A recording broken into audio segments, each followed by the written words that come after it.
I'm sure all of us at some point have put a glass of cold water right on top of a nice piece of wooden furniture. And you know what happens then? You end up with a watermark like that. Now that can cause quite a panic if you have a nice piece of furniture, and I've seen a lot of people try different homespun ways of getting rid of that, including mayonnaise or even peanut butter, but I've got a way that really works very, very well. Basically, you take a simple cloth like this, place it over it, then take kind of a medium warm iron, place it right over it just for a minute.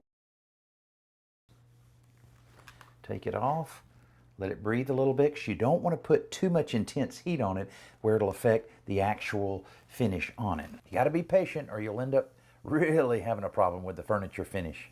Now after you continue this a little bit, you'll notice that when you peel this off, it kind of has a little bit of a matte finish, which is fine. That'll pretty much go away once it starts cooling down. Then you can just rub it and rub the rest of that out. Then you want to finish everything up with a good quality furniture polish to make everything look consistent. But in the future, instead of having to go through all that, why don't you try one of those? That makes life a lot easier. For more practical advice on improving your home, visit todayshomeowner.com.